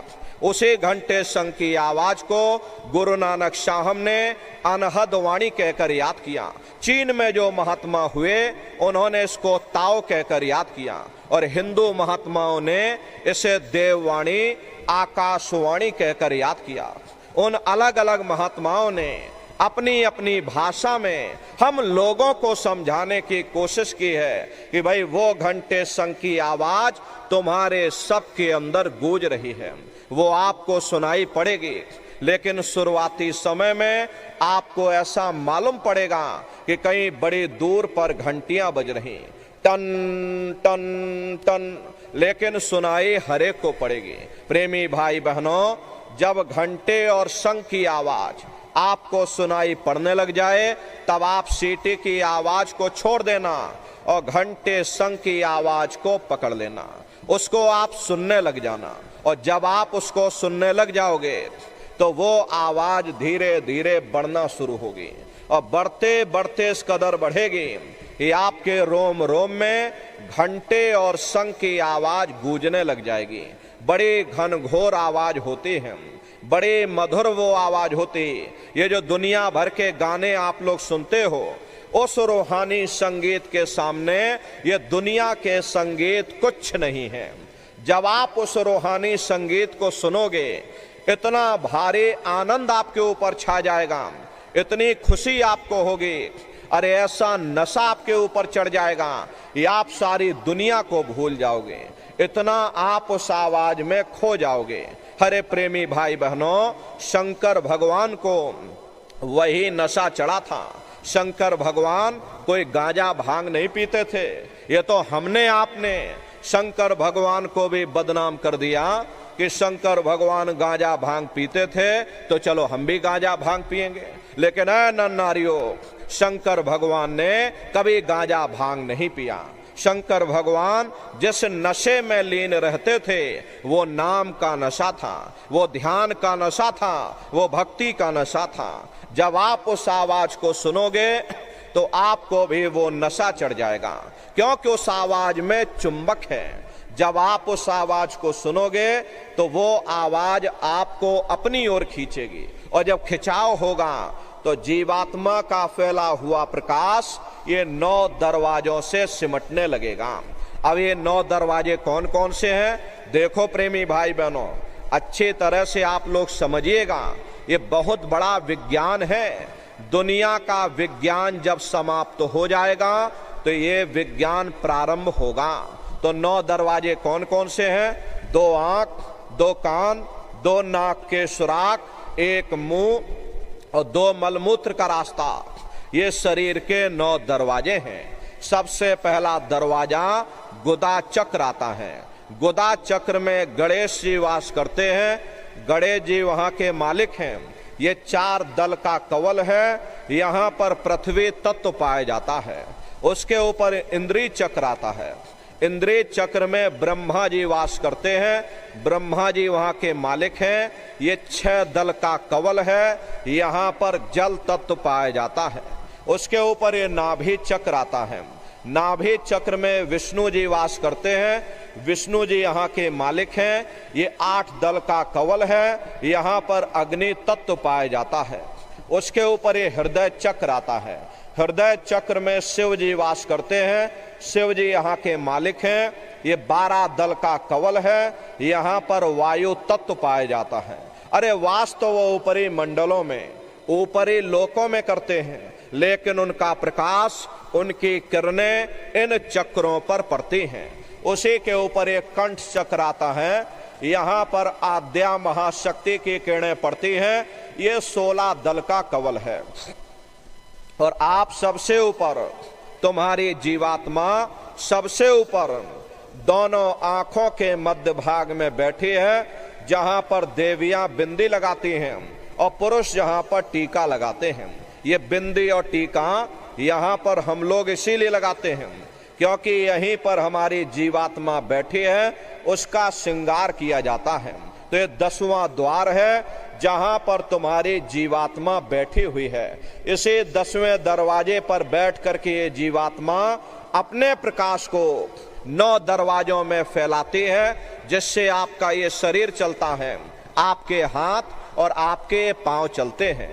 जब आप लोग भजन करोगे और घंटे शंख की आवाज को सुनोगे तो उस आवाज में चुंबक है। वो आवाज आपको अपनी ओर खींचेगी, और जब खिंचाव होगा तो जीवात्मा का फैला हुआ प्रकाश ये 9 दरवाजों से सिमट करके यहीं 10वें दरवाजे पर इकट्ठा हो जाएगा। और जैसे ही सारी शक्ति, सारी चेतना सिमट करके यहाँ पर इकट्ठी हुई तो शब्द क्या काम करेगा? शब्द तुम्हारी जीवात्मा को खींच करके इस शरीर से बाहर कर देगा। फिर आप अपनी आंखों से देखिएगा कि हमारा शरीर ये है और हम ये खड़े। आप अपने शरीर से अलग हो जाओगे। जैसे चिड़िया होती है, चिड़िया घोंसले से निकल करके आसमानों की उड़ान भरती है और शाम को फिर अपने घोंसले में आ जाती। ऐसे ही तुम्हारी ये जीवात्मा इस शरीर रूपी घोंसले से निकल करके ब्रह्मांडों की सैर करेगी, देवी देवताओं के दर्शन करेगी, राम और कृष्ण के दर्शन करेगी और घूम करके फिर अपने शरीर रूपी घोंसले में वापस चली आएगी। प्रेमी भाई बहनों, ये ब्रह्मा विष्णु महादेव जिनकी सारी दुनिया पूजा करती है, अरे आप सभी लोग ब्रह्मा विष्णु महादेव की पूजा करते हो, लेकिन प्रेमी भाई बहनों, पूजा करते करते आपका ये जीवन बीत गया, लेकिन कभी आपने विचार नहीं किया भाई जिनके हम लोग पूजा कर रहे, आखिर ये ब्रह्मा विष्णु महादेव कौन हैं? ये कहां पर रहते हैं, ये क्या काम करते हैं, इनके माँ बाप कौन हैं, राम कौन है, कृष्ण कौन है, ईश्वर कौन है, ब्रह्म कौन है, पार ब्रह्म कौन है, ये कहां पर रहते हैं, तो जरा संक्षिप्त में आप समझिएगा। प्रेमी भाई बहनों, जब आप लोग भजन करोगे और घंटे शंख की आवाज को पकड़ करके जब आप शरीर रूपी घोंसले से बाहर निकल जाओगे, तो उसी घंटे शंख की आवाज को पकड़कर तुम्हारी ये जीवात्मा फिर ब्रह्मांडों की चढ़ाई करेगी। पलक झपकते यह जीवात्मा खरबों योजन ऊपर चली जाती है। ये चांद सूरज सितारों को पार करने के बाद सबसे पहले जो आपको लोक मिलेगा उसे महात्माओं ने शिवलोक कहा। शिवलोक वो तमोगुणी स्थान है, वहां के मालिक शिव जी हैं, वो पार्वती जी के साथ उस लोक में विराजमान हैं। शिव जी का दर्शन करने के बाद फिर जब आप ऊपर चढ़ोगे, उसी के ऊपर ब्रह्मा जी का लोक आएगा। ब्रह्मा जी का लोक वो रजोगुणी स्थान है, वहां के मालिक ब्रह्मा जी हैं, वो गायत्री सावित्री और सरस्वती के साथ उस लोक में विराजमान हैं। और ब्रह्मा जी का दर्शन करने के बाद फिर जब आप ऊपर चढ़ोगे, उसी के ऊपर विष्णु लोक आएगा। प्रेमी भाई बहनों, विष्णु लोक वो सतोगुणी स्थान है, वहां के मालिक विष्णु जी हैं, उनका बड़ा मनमोहक स्वरूप है। उनकी 4 भुजाएं हैं और चारों भुजाओं में शंख गदा पद्म और चक्र सुशोभित हैं। और आप क्षीर सागर में लक्ष्मी जी के साथ विराजमान हैं। ये तीनों देवता ब्रह्मा विष्णु और महादेव अपने अपने लोक में बैठ करके राज कर रहे हैं। एक रचयिता है जो हम जीवों को रचता है, एक पालनहार है जो हम जीवों को पालता है, और एक संहार करता है जो हम जीवों को नष्ट कर देता। एक का काम है शरीर को बनाना, एक का काम है शरीर के पालन करना, और एक का काम है शरीर को नष्ट कर देना। ये उनका काम है।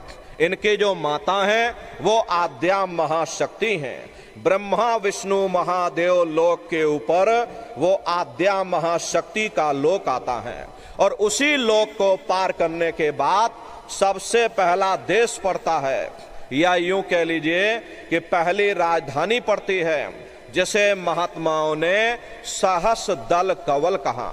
वो राजधानी है। ये ब्रह्मा विष्णु महादेव के जो लोक हैं, उस राजधानी के अंतर्गत आने वाले जिले हैं। आप इस तरह से समझिएगा, जैसे आपके छत्तीसगढ़ की राजधानी रायपुर है और ये आपका जिला है, इसी तरह से प्रेमी भाई बहनों वो सहस दल कवल राजधानी है। राजधानी का जो मालिक है वो निरंजन भगवान है।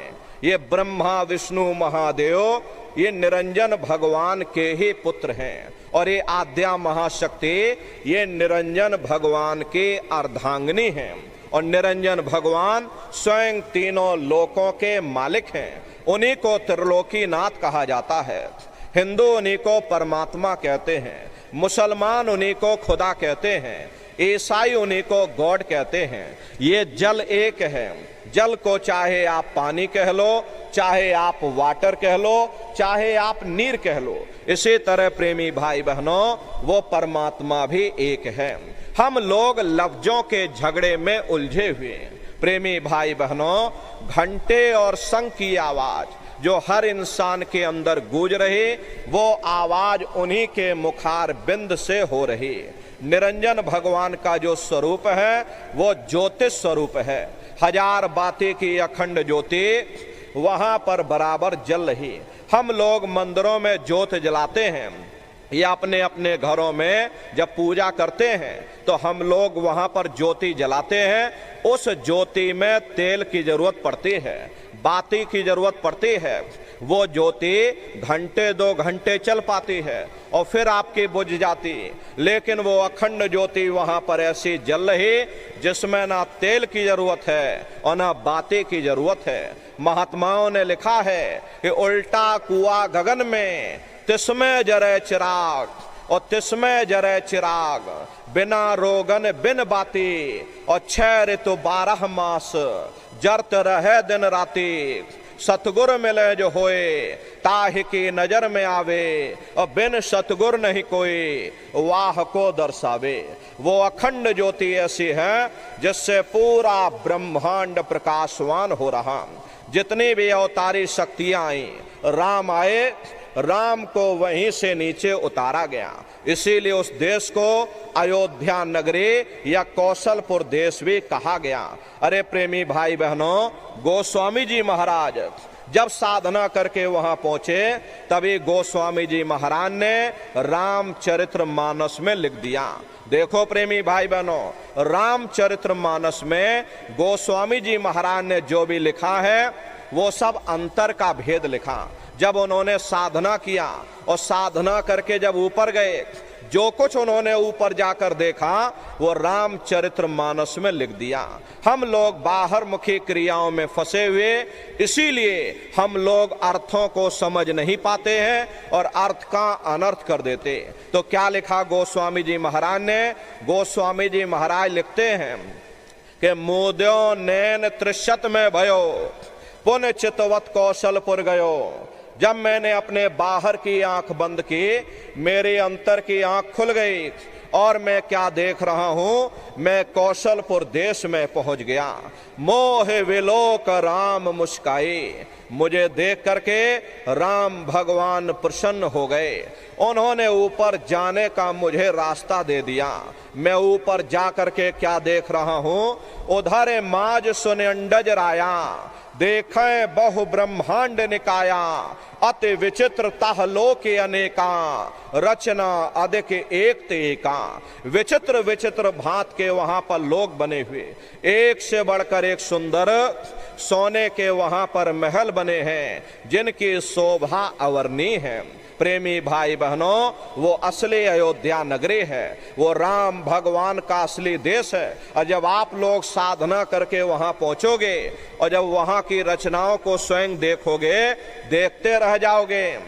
ये क्या ईश्वर की लीला है, कैसी उसकी कारीगरी है, अनंत उसकी सत्ता है, अनंत ही उसका प्रकाश है। हरे प्रेमी भाई बहनों, उसी आनंद को पा करके बड़े बड़े राजे महाराजाओं ने अपने राज काज पर ठोकरें मार दी और जंगलों में जाकर के नंगे हो करके नाचने लगे। मीराबाई को जब वो दौलत मिल गई, अरे मीराबाई ने राजपाट छोड़ दिया और मीराबाई कहने लगी कि मैं मिल जाए पाए पीऊ अपना, तब मेरे पीर बुझानी और मेरा सुरत शब्द सहलानी। कबीर साहब को जब वो दौलत मिल गई और अन्य महात्माओं को जब वो दौलत मिल गई, उन्होंने जब ऊपर चढ़ करके देखा तो कलम तोड़ करके लिख दिया, अचरज देखा भारी साधो, अचरज देखा भारी रे, और बिना बजाए निस्दिन बाजे, घंटा शंख नगारी रे, और बहरा सुन सुन मस्त होत है, और तन की खबर बिसारी रे, और बिन भूमि के महल बना है, तामे जोत जारी रे, अंधा देख देख सुख पावे, बात बतावे सारी रे, और जीता मरकर फिर जी जावे, बिन भोजन बलधारी रे, और ब्रह्मानंद संत जन बिरला, कोई समझे बात हमारी रे। प्रेमी भाई बहनों, वो असली अयोध्या नगरी है, वो राम भगवान का असली देश है। अरे राम जी का दर्शन करने के बाद फिर तुम्हारी यही जीवात्मा दूसरे मंडल के शब्द को, आवाज को पकड़ करके और दूसरे मंडल की चढ़ाई करेगी। शाम तज श्वेत को गहना, सुरत को तान धुन सुनना, और बंक के द्वार धस बैठो और त्रिकुटी जाए कर लेना। उसी के ऊपर दूसरा देश आता है जिसे महात्माओं ने त्रिकुटी देश कहा। वहां के जो मालिक हैं वो ब्रह्म है, वहीं से मन और माया की उत्पत्ति हुई, वहीं से तीन गुण, रजोगुण, तमोगुण, सतोगुण, तीनों गुणों की उत्पत्ति वहीं से हुई। ये जो आपके वेद हैं, अरे वेदों को सारी दुनिया पढ़ती है, वेदों की भी उत्पत्ति उसी स्थान से हुई है। महात्मा कहते हैं कि त्रिकुटी महल में विद्या सारा, घनहर गरजे बजे नगारा, और लाल वरन सूरज उजियारा। वहां पर दो धुने, बादलों की गर्जन और मृदंग की आवाज उस लोक में गूंजती रहती है।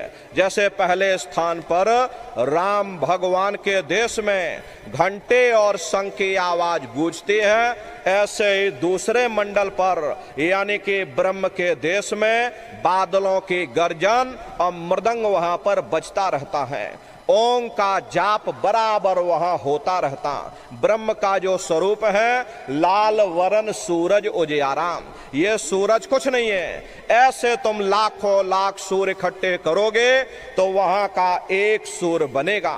प्रेमी भाई बहनों, अरे ब्रह्म का जो स्वरूप है वो सुबह के लाल सूर्य के समान है, इसीलिए वहां का पूरा ब्रह्मांड लाल है।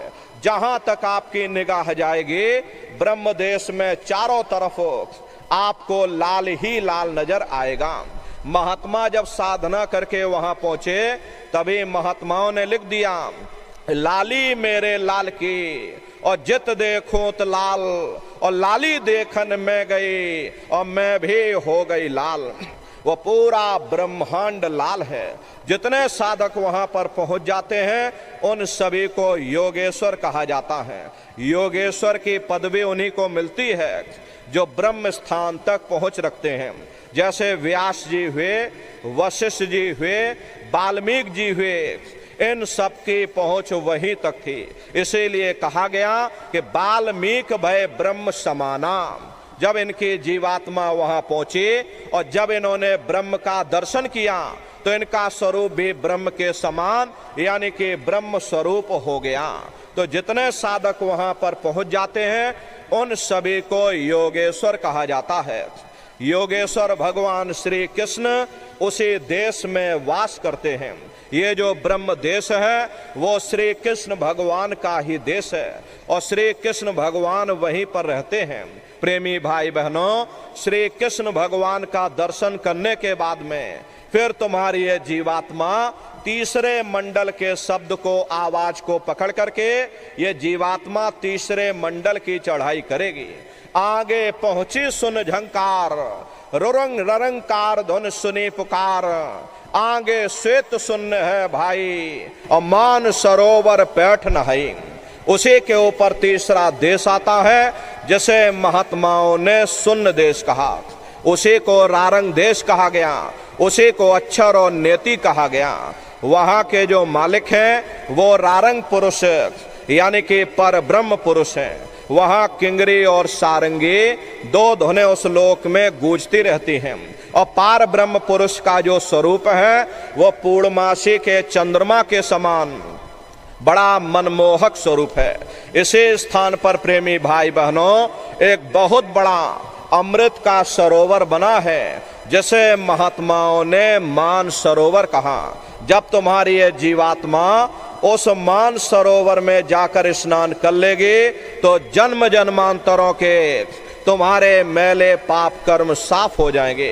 अरे यहाँ के पानी से तुम्हारे कर्मों की सफाई नहीं होने वाली, ये बाहर का पानी तुम्हारे शरीर के मैल को धो सकता, लेकिन जो पापों का मैल है, जो अंतःकरण में ये जो कर्मों की गंदगी आपने लाद रखी है, वो जब साफ होगी जब आप तीसरे मंडल पर पहुंच करके उस गंगा में डुबकी लगाओगे। उसमें स्नान करने के बाद ये जीवात्मा हंस रूप हो जाती है।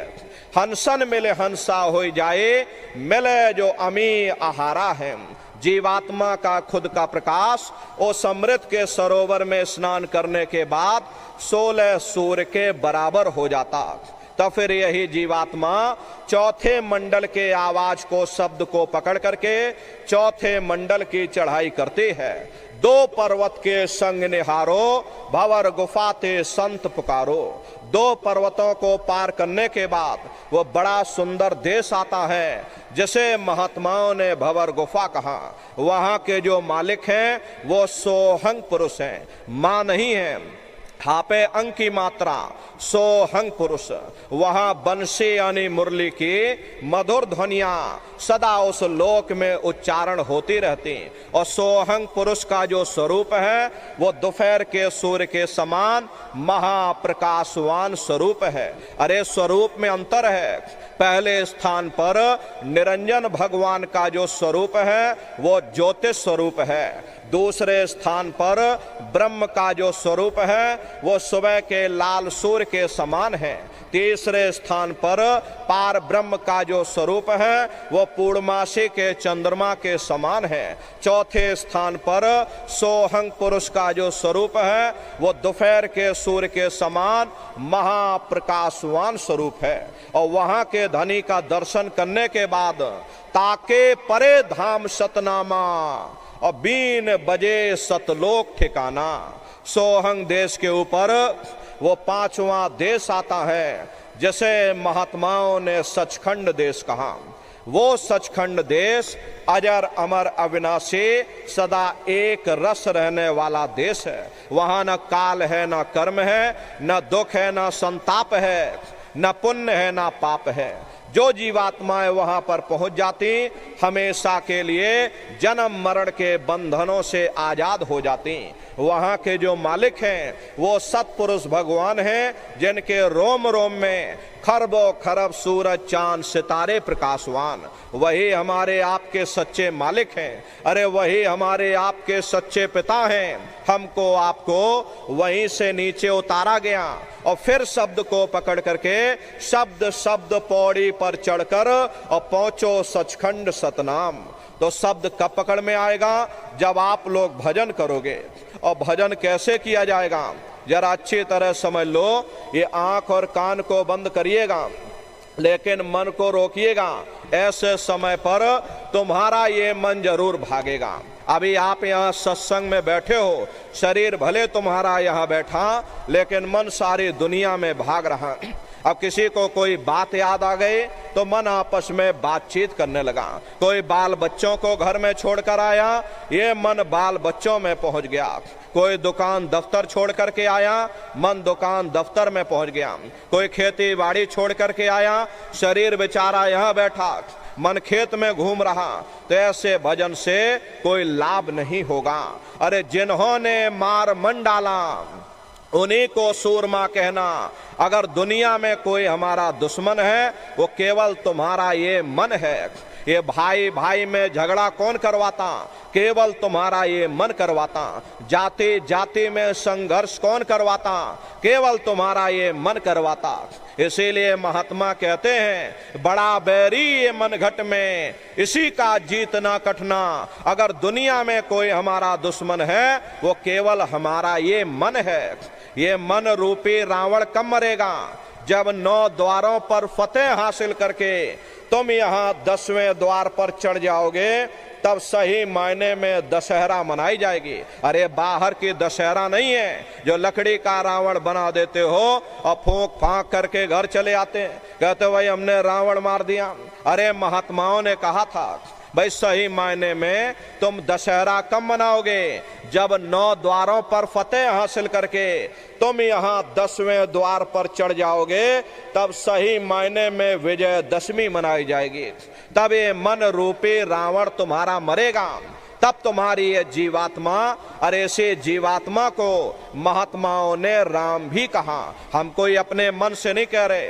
अरे आपके धर्म ग्रंथों में लिखा हुआ है, एक राम दशरथ का बेटा, एक राम घट घट में लेटा, एक राम का शकल पसारा, और एक राम है सबसे न्यारा। एक वो राम है जो अयोध्या के वासी हैं, और एक राम घट घट में लेटे। यानी हमारी आपकी ये जीवात्मा जो हर एक के अंदर मौजूद है, महात्माओं ने कहा भाई एक वो राम है, और एक राम का शकल पसारा। यानी पहले स्थान के मालिक वो निरंजन भगवान जिनको दुनिया त्रिलोकीनाथ कहती है, जिनका ये पूरा पसारा, ये पूरा संसार है। महात्माओं ने कहा भाई एक वो राम है, और एक राम है सबसे न्यारा। 5वें स्थान के मालिक वो सत्पुरुष भगवान जो हमारे आपके सच्चे पिता हैं। महात्माओं ने कहा भाई एक वो राम है।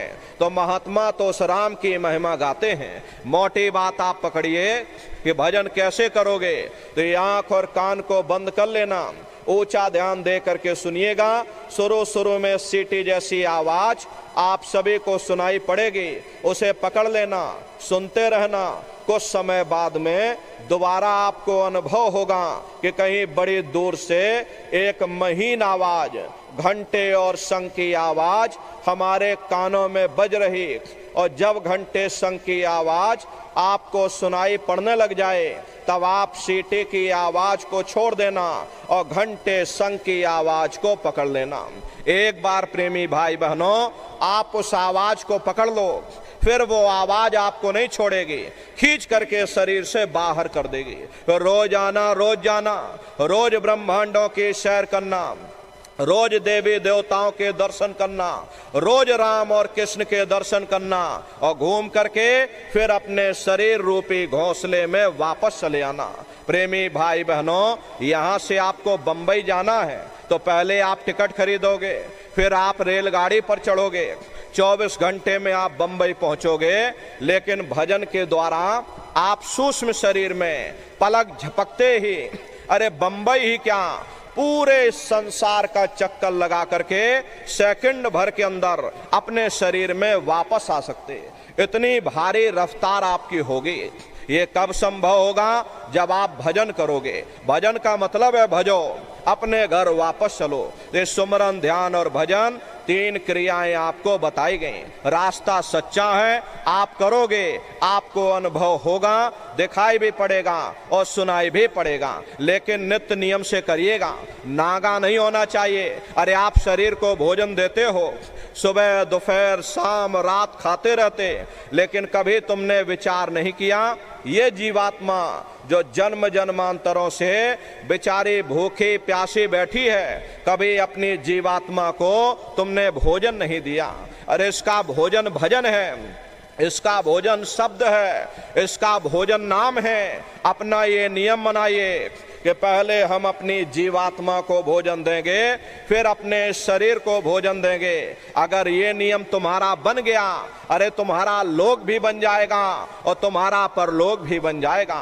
प्रेमी भाई बहनों, उस मालिक को पाने के लिए तुम्हें घर बार छोड़ने की जरूरत नहीं है, तुम्हें जात बिरादरी बदलने की जरूरत नहीं है। अरे जात पात के रगड़े झगड़े ये हमारे अपने नहीं है, ये सिर्फ हमारे मन की खुराफात है। अरे आप सभी लोग बुद्धिमान हो, अपनी अपनी बुद्धि से आप सभी लोग विचार करिएगा। जब गुरु नानक साहब नहीं आए थे तब कोई सिख नहीं था, जब मोहम्मद साहब नहीं आए थे तब कोई मुसलमान नहीं था, जब ईसा मसीह साहब नहीं आए थे तब कोई ईसाई नहीं था, और पीछे लौटते चले जाओ तो केवल मनुष्य ही मनुष्य रह जाते हैं। ये रगड़े झगड़े किसने पैदा किए? ये हमने आपने पैदा किए। अरे कोई भी महात्मा यहाँ पर आकर के ना कोई कौम मनाने आता, ना कोई यहाँ पर मजहब चलाने आते हैं, और ना ही आप हमारे हाथों में ये डंडे और तलवारें देने के लिए आते। अरे आप तो सच्चा मार्ग, सनातन मार्ग समझाने के लिए इस धरा भूमि पर शरीर रूप में अवतरित होते हैं। हरे प्रेमी भाई बहनों, आप अपनी बुद्धि से विचार करिएगा। सुपच जाति के भंगी थे, रैदास जी महाराज जाति के हरिजन थे, और मीराबाई जाति की छत्राणी थी। अगर वे सब उस मालिक को प्राप्त कर सकते हैं तो आप भी उस मालिक को प्राप्त कर सकते हो।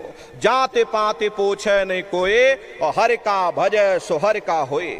लोग यहाँ जात पात बनाते बनाते मर गए, लेकिन ऐ नन्नारियों, जब तुम्हारी ये जीवात्मा इस मनुष्य रूपी चोले को छोड़ करके ऊपर धर्मराज की कचहरी में पहुंचेगी, वहां न तुमसे ये पूछा जाएगा कि भाई तुम के जाति के हो, या तुम किस कौम के हो, या तुम किस मजहब के हो। अरे भाई तुम हिंदू हो या मुसलमान हो, तुम हिंदुस्तान से आए हो या तुम सीधे पाकिस्तान से आ रहे। अरे वहां तुम्हारे कर्म देखे जाएंगे, भक्ति भाव देखा जाएगा, मालिक से मिलने का प्रेम और प्यार देखा जाएगा। इसीलिए महात्मा समझाते हैं, भाई मालिक को पाने के लिए तुम्हें जात बिरादरी बदलने की जरूरत नहीं है, तुम्हें समाज छोड़ने की जरूरत नहीं है, तुम्हें घर परिवार छोड़ने की जरूरत नहीं है, तुम्हें बाल बच्चे छोड़ने की जरूरत नहीं है, तुम्हें जंगलों पहाड़ों में भटकने की जरूरत नहीं है, तुम्हें साधु सन्यासी और बाबा बनने की जरूरत नहीं। अरे भाई तुम अपने अपने घर परिवार में रहो, अपने अपने बाल बच्चों के साथ रहो, अपने अपने समाज में रहो, समाज की रीत नीति के अनुसार रहो, मेहनत और ईमानदारी से काम करो और 24 घंटे में घंटा 2 घंटा अपनी जीवात्मा के कल्याण के लिए सुरत शब्द नाम की कमाई यानी सुमरन, ध्यान और भजन करिएगा। यही दौलत तुम्हारे काम आएगी और बाकी सब यहीं पड़ा रह जाएगा। सुई की एक नोक भी तुम्हारे साथ में जाने वाली नहीं है। अरे बड़े बड़े राजे महाराजे आए, सारे जिंदगी उन्होंने ये किला बनाते बनाते गुजार दिया। आज उनके किलों को जाकर देखिए, आज खंडहर बने पड़े हुए। विश्व विजेता सिकंदर सारी दुनिया पर राज करने का ख्वाब देखता था, वो भी मुट्ठी खोल करके चला गया। कोई क्या साथ लेकर के जाएगा? अरे जो चीज तुम्हारे साथ में जाने वाली वो केवल परमात्मा की भक्ति है। इसलिए प्रेमी भाई बहनों, वो दौलत कमा लो जो अंत समय में तुम्हारे काम आवे, वरना ये समय तुम्हारा निकलता जा रहा, ये श्वासों की पूंजी ये दिन प्रतिदिन कम होती जा रही और एक समय ऐसा आएगा ये बुलबुला तुम्हारा फूट जाएगा, फिर न जाने ये मनुष्य शरीर तुमको मिले न मिले। अरे भटकते रह जाओगे युगों युगों के लिए उन नरकों और चौरासियों में। इसलिए प्रेमी भाई बहनों, अहो भाग्य है आपका, आपको ये मनुष्य शरीर मिल गया। इस मनुष्य रूपी मंदिर में बैठ करके वो आत्मधन कमा लो, वो रूहानी खजाना कमा लो जिससे तुम्हारी जीवात्मा का कल्याण हो जावे। तो सुमरन, ध्यान और भजन नित्य नियम से आप लोग करिएगा। और देखो प्रेमी भाई बहनों, सभी लोग शाकाहारी रहना, क्योंकि हमारे गुरु महाराज ने शाकाहार पर विशेष जोर दिया। गुरु महाराज हमारे कहते थे, ए बच्चे बच्चियों, तुम लोग शाकाहारी रहना, शाकाहार का प्रचार करते रहना, इसी से देश और दुनिया में भारी परिवर्तन होगा। प्रेमी भाई बहनों, परिवर्तन कोई कानून बनाने से नहीं होता, परिवर्तन कोई सजा देने से नहीं होता, परिवर्तन कोई आंदोलन या तोड़फोड़ करने से नहीं होता। अरे परिवर्तन तब होता है जब लोगों के विचार बदलते, लोगों की भावनाएं बदलती हैं। और विचार जब बदलेंगे जब लोगों का खान पान शुद्ध होगा। देसी कहावत है भाई, जैसा खाए अन्न और वैसा होए मन। जब इंसान पशुव्रती भोजन करेगा तो उसकी बुद्धि स्वतः ही पशुओं जैसे हो जाएगी, सोच विचार उसका चिंतन स्वतः ही पशुओं जैसा हो जाएगा।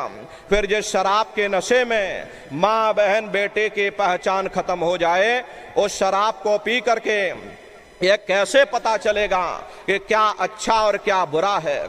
यही कारण है कि आज घर समाज में ये दुनिया भर के अत्याचार और दुनिया भर के व्यभिचार फैले हुए।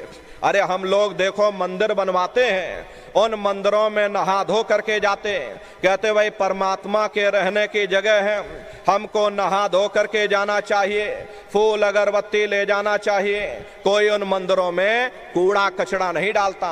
अगर कूड़ा कचरा डालोगे तो आपस में लाठियां चल जाएंगी। फिर ये जो हरि मंदिर है, ये पंच भौतिक शरीर जिसे महात्माओं ने हरि मंदिर कहा, अरे इसमें तुम हाड़ मांस के लोथड़े डालते हो, इसमें तुम शराब के कतरे डालते हो। अपने बनाए हुए मंदिर की आप कद्र करोगे और परमात्मा के बनाए हुए इस हरि मंदिर को तुमने जीते जी कब्रिस्तान बना दिया तो सख्त सजा मिलेगी।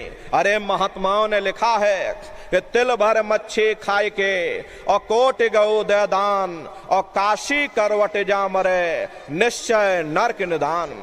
यदि तिल भर भी मच्छी खा करके फिर चाहे कोटान कोट गऊओं का तुम दान करो और काशी में जा करके मत्था रगड़ते रगड़ते अपनी पूरी जिंदगी वहां पर गुजार दो, फिर भी तुमको तुम्हारे गुनाहों की सजा मिलेगी, कोई बच नहीं सकता। क्योंकि ये कर्म भूमि है, यहाँ तुम जैसा कर्म करोगे वैसा फल तुमको मिलेगा। देखिए इस कर्म भूमि पर कृष्ण भगवान तक नहीं बच पाए। उस समय बाली को छिप करके बाण मारा था और वही बाली कृष्ण अवतार में बहेलिया बन करके आ गया और कृष्ण भगवान के पैरों में पद्म चमकता था। हिरण की आंख समझ करके और बहेलिये ने निशाना मार दिया और जब पास में आकर के देखा कृष्ण भगवान थे। अफसोस करने लगे। लेकिन कृष्ण भगवान ने उसको समझाया कि भाई इसमें तुम्हारा कोई दोष नहीं, उस समय हमने तुमको मारा, आज तुमने हमको मार दिया, हमारा तुम्हारा अदला बदला पूरा हो गया। कर्म प्रधान विश्व रच राखा और जो जस करे सो तस फल चाखा। ये कर्मों का ऐसा देश है, यहाँ तुम जैसे बीज बोगे वैसे ही फसल काटोगे। यदि हम अपनी जिह्वा के लिए बेजुबान जानवरों की गर्दन पर छुरियां चलाएंगे, एक समय हमारा भी आएगा, हमारे भी गर्दन पर छुरियां अवश्य चलेंगी। इसलिए प्रेमी भाई बहनों, आपसे हमारी प्रार्थना है कि आप लोग शाकाहारी रहिएगा। ये तरह तरह की बीमारियां जो आज के समय में आ रही हैं, इसका मुख्य कारण एक ही है, लोगों का खान पान गंदा हो गया। अरे अपनी बुद्धि से आप लोग विचार करिएगा, इंसानों के खून में जब जानवरों का खून मिल जाएगा, इंसानों के अंदर जब जानवरों के कीटाणु पहुंच जाएंगे, तो न जानवरों की दवा काम में आएगी और न इंसानों की दवा काम में आएगी। तो परिणाम क्या होगा? ऐसी महामारियां फैलेंगी। इसलिए प्रेमी भाई बहनों, आपसे हमारी प्रार्थना है कि आप लोग शाकाहारी रहिएगा। कोई ऐसा नशा मत करना जिससे बुद्धि तुम्हारी पागल हो जाए और घर में माँ बहन बेटे की पहचान खो दो। अरे आप अपने आप को कट्टर हिंदू मानते हो, अरे भाई हम कट्टर हिंदू हैं, हमसे बड़ा सनातनी दुनिया में कोई नहीं, हम धर्म के ठेकेदार हैं, हम राम को मानने वाले हैं और हम कृष्ण को मानने वाले। अरे भाई आप राम को मानते हो और आप कृष्ण को मानते हो तो उनके आदर्शों पर भी चलना सीखो। राम ने कभी नहीं कहा कि तुम मांस खाओ, या कृष्ण ने कभी नहीं कहा कि तुम शराब पियो। जितने देवी देवता अवतार हुए सभी यही कह करके गए कि अहिंसा परमो धर्मा। अगर हमने किसी को बनाया नहीं तो मिटाने का अधिकार हमारे पास नहीं। अरे आप इंसान हो, इंसान का काम है दया करने का, दया धर्म का मूल है। इसलिए आप जीवों पर रहम करो, रूहों पर रहम करो।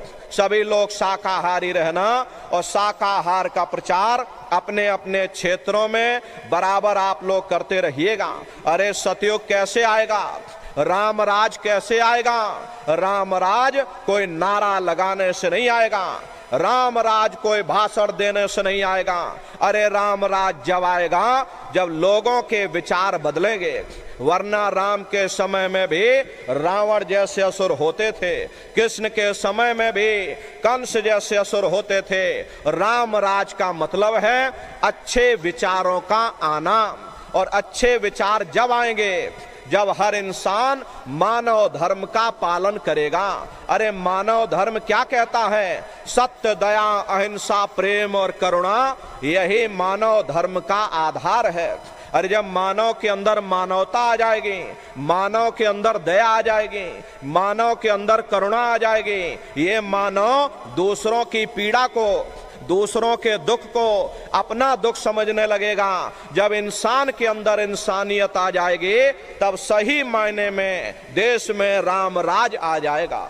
इसीलिए महात्माओं ने कहा है भाई राम राज को लाना है तो पहले मानव धर्म अपनाना है, पहले मानव को मानव धर्म अपनाना पड़ेगा। इसीलिए हमारे गुरु महाराज कहकर गए, बच्चा गांव गांव में तुम भजन केंद्र की स्थापना करो, गांव गांव के लोग भजन करने लग जाएं, गांव गांव में सत्संग होने लग जाए, गांव गांव के लोग शाकाहारी हो जाएं, गांव गांव के लोग सदाचारी हो जाएं, गांव गांव के लोग चरित्रवान हो जाएं, आंखों में माँ बहन बेटे की पहचान कायम हो जाए। तो जब हमारा ये गांव बदल जाएगा तो ये पूरा समाज बदल जाएगा, निश्चय कलयुग में सतयुग आ जाएगा। इसलिए प्रेमी भाई बहनों, धर्म के प्रचार में आप सभी लोग अपना अपना योगदान दीजिएगा। देखिए हमारे गुरु महाराज परम संत बाबा जय गुरुदेव जी महाराज ने एक अच्छे समाज के निर्माण के लिए, चरित्रोत्थान के लिए लोगों को शाकाहारी और सदाचारी बनाने के लिए 116 वर्ष की आयु तक अथक मेहनत और परिश्रम किया। हमारे गुरु महाराज ने अपने गुरु की याद में मथुरा आश्रम पर इतना विशाल मंदिर बनवाया। गुरु महाराज हमारे कहते थे, बच्चा मंदिर का वो देवता वहां पर बैठ करके बरकत बांट रहा। अरे आप लोग आइए, वहां कोई रुपया पैसा नहीं चढ़ाया जाता, कोई चंदा छुटकी नहीं। अरे आप लोग आए, मंदिर के देवता के सामने अपनी एक बुराई को चढ़ा दीजिए। वहां पर बुराई चढ़ाई जाती है कि हम आज से मांस मछली नहीं खाएंगे, हम आज से अंडा शराब का सेवन नहीं करेंगे, हम आज से झूठ नहीं बोलेंगे, हम आज से किसी को धोखा नहीं देंगे, हम आज से किसी की निंदा चुगली आलोचना नहीं करेंगे। अरे आप अपनी एक बुराई चढ़ा दो, आपकी एक मनोकामना पूरी होगी। ऐसा वरदानी मंदिर हमारे गुरु महाराज ने अपने गुरु की याद में मथुरा दरबार में बनाया हुआ। गुरु महाराज हमारे कहते थे, बच्चा दरबार में तुम बराबर आते जाते रहना, दया दुआ बरकत लेते रहना, अपने गुनाहों की गठरी मंदिर के देवता के सामने चढ़ाते रहना। अरे समय ना मिले महीने में आ जाओ, महीने में समय ना मिल पाए तो 6 महीने में आ जाना, 6 महीने में समय ना मिल पाए तो साल भर में आ जाना। और जिसको साल भर भी समय न मिला, अरे महात्माओं ने लिखा है, दरस बरस ना कर सकें ताको लागे दोष, और कहें कबीरता दास की कभी न पावे मोक्ष। इसलिए प्रेमी भाई बहनों, हमारी आपसे प्रार्थना है, अपने दरबार में बराबर हाजिरी देते रहना, दया दुआ बरकत लेते रहना। अभी ये होली का कार्यक्रम देखिए, 24, 25 और 26 मार्च 3 दिवसीय होली का कार्यक्रम मथुरा दरबार में मनाया जाएगा। आप सभी प्रेमी भाई बहन समय निकाल करके होली के अवसर पर पधारिएगा। अरे आपके रहने ठहरने के लिए वहाँ अलग अलग जिलों के टेंट रावटी डेरे लगाए जाते हैं। भोजन पानी के लिए भी अलग अलग जिलों के वहाँ पर भंडारे चलाए जाते। अपना बहुत बड़ा आश्रम है, करीब करीब 10 किलोमीटर के व्यास में अपना आश्रम बना हुआ, वहीं पर ये कार्यक्रम होता है। देश के कोने कोने से दसियों लाख की संख्या में सत्संगी प्रेमी भाई बहन मथुरा दरबार में पधारते हैं। प्रेमी भाई बहनों, समय निकाल करके अपने दरबार में आप लोग पधारिएगा। अपने आश्रम पर गुरु महाराज की एक छोटी सी गौशाला है। गुरु महाराज के पास में कुल 2 गाय थी। 2 गायों का इतना बड़ा परिवार है। ये आज के समय में करीब करीब 3000 गायें हैं और 3000 के ऊपर सांड है। गौशाला अलग है और नंदीशाला अलग है। और उसी के बगल में अपना एक बहुत बड़ा विद्यालय है, जिसमें 2,500 से 3,000 बच्चे निःशुल्क विद्या अध्ययन करते हैं। कॉपी किताब पढ़ाई लिखाई भोजन पानी बिल्कुल निःशुल्क है। और उसी के बगल में अपना एक बहुत बड़ा अस्पताल बना हुआ। प्रेमी भाई बहनों, वो गुरु महाराज की कर्म भूमि है और गुरु महाराज की जन्म भूमि, जहाँ पर हमारे गुरु महाराज का जन्म हुआ, जिला इटावा ग्राम खितौरा में है। जैसा भव्य मंदिर मथुरा दरबार में बना हुआ, उसी तरह से भव्य मंदिर गुरु महाराज की जन्मभूमि पर बन करके तैयार हो चुका। ये जो आप फोटो देख रहे हो, ये गुरु महाराज की जन्मभूमि का ही मंदिर है। और इधर जो ये फोटो लगे हैं, ये मथुरा दरबार का मंदिर है। तो समय निकाल करके अपने दरबार में आप लोग पधारिएगा और अपने अपने बच्चों को भी साथ में ले करके आइएगा। हम लोग ये सोचने लगते हैं, अरे बच्चों को क्या करेंगे ले जाकर, ये बच्चे छोटे हैं, इनको घर में रहने दो, इनको पढ़ाई लिखाई करने दो। अभी इनकी पढ़ाई लिखाई की उम्र है, ये सत्संग सुनना और ये भजन पूजा पाठ करना, ये तो हम लोगों का काम है। इन बच्चों को घर पर पढ़ने लिखने दो। प्रेमी भाई बहनों, यहीं पर हम आप धोखा खा जाते। अरे पढ़ाई लिखाई जरूरी है, हम आपकी ये बात मानते हैं कि आज के समय में, आज के युग में शिक्षा बहुत जरूरी है। अरे हमको भी गुरु महाराज ने पढ़ाया लिखाया, हमको ये अंगूठा छाप नहीं है, गुरु महाराज ने हमको भी पढ़ाया लिखाया। प्रारंभिक शिक्षा हमारे गुरु महाराज के जन्मभूमि पर हुई, क्योंकि जो गुरु महाराज की जन्मभूमि है वही हमारी भी जन्मभूमि है। 1 से लेके 5 तक हम खितौरा में ही पढ़ाई किए। उसके बाद गुरु महाराज हमको मथुरा ले गए, आगे की पढ़ाई लिखाई गुरु महाराज ने मथुरा में कराई। 10वीं किया, फिर 12वीं किया, फिर BA किया, फिर LLB किया, LLB करके वकील भी बने। तो कहने का मतलब यह है कि गुरु महाराज ने हमको भी पढ़ाया लिखाया। लेकिन प्रेमी भाई बहनों, पढ़ाई लिखाई के साथ साथ अच्छे संस्कार भी जरूरी हैं। और संस्कार कोई MA BA की डिग्री करने से ही नहीं पड़ जाते। अगर MA BA की डिग्री कर लेने से ही इन बच्चों के अंदर संस्कार पड़ गए होते तो हिंदुस्तान में इतने वृद्धाश्रम न खोले जाते। अरे संस्कार पढ़ेंगे महात्माओं के वचनों से, संस्कार पढ़ेंगे सत्संग के माध्यम से। ये बच्चे देश के भविष्य हैं। इन बच्चों के अंदर अच्छे संस्कार डालना ये समय की बहुत बड़ी मांग है। अरे आज के समय में बच्चों के अंदर संस्कारों की कमी देखी जा रही। वरना पहले के समय में अकेले माँ बाप अपने 4-4 बच्चों को पाल लेते थे। लेकिन आज के समय में वही 4-4 बच्चे, वही MA BA और डिग्री और डिप्लोमा किए हुए बच्चे अपने माँ बाप को रोटी नहीं खिला पा रहे।